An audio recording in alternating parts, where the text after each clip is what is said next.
Here's a video of the car that's for sale. Powered by a Ford Duratec 2.3 liter, dual Weber 45 carburetors. This ignition system is from Quad 4 rods.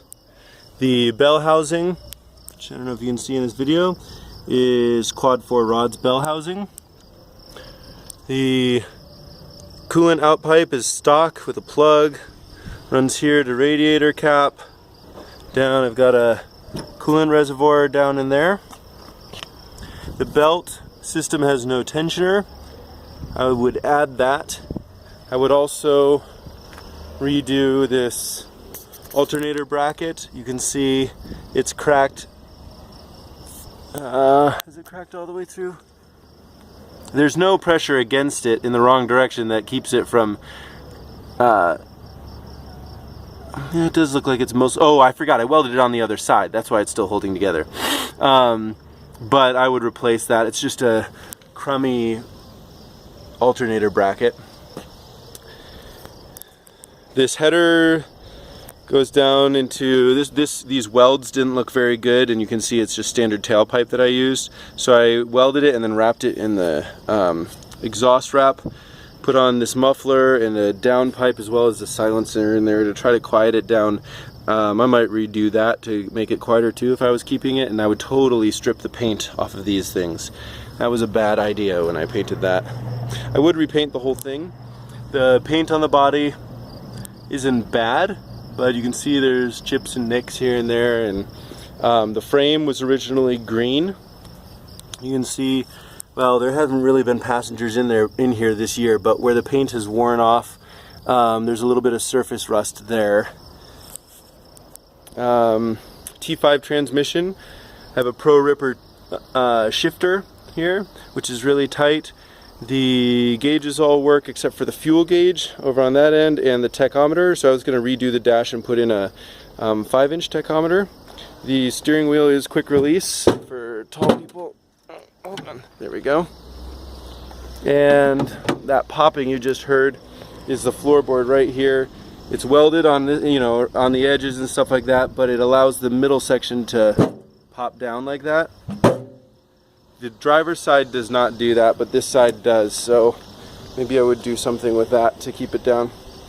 I used board with a sound dampening board with expandable foam to put in those boards inside the frame, and my plan was to smooth it down and carpet over it. I have carpet that comes with the car. The front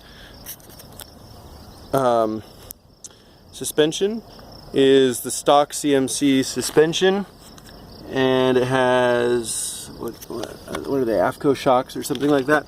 The gas shocks that are fully adjustable with that little knob right there.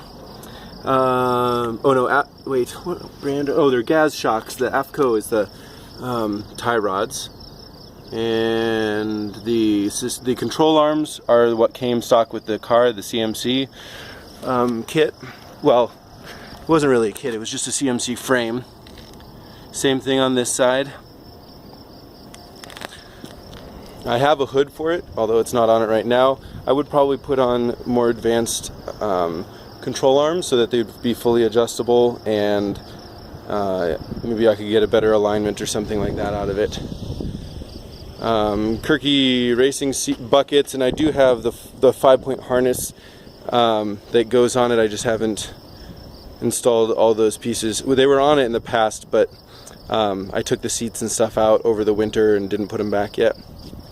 The brakes are US brake, 4-wheel disc brakes that are slotted and drilled.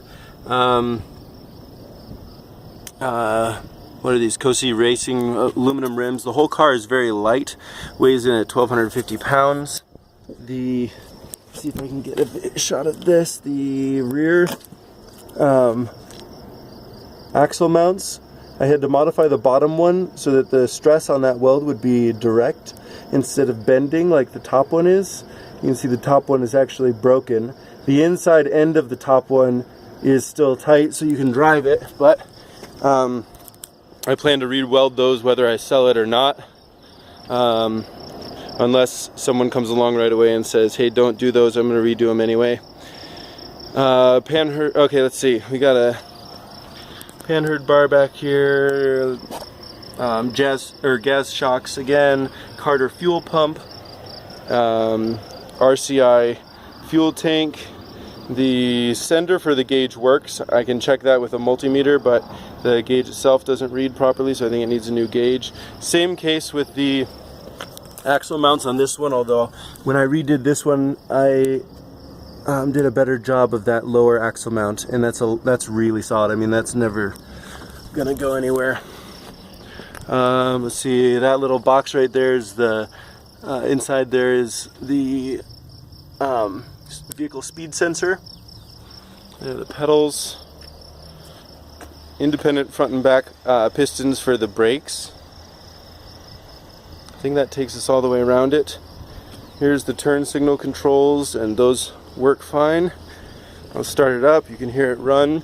It's got a nice little burble of the from the carbs.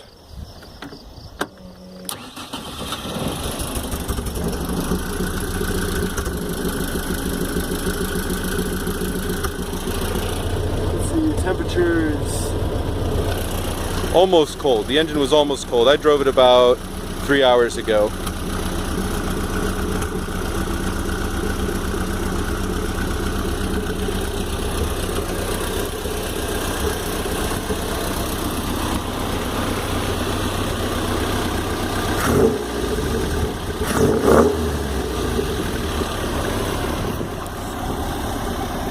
So there it is, that gives you an idea of it. Headlights work.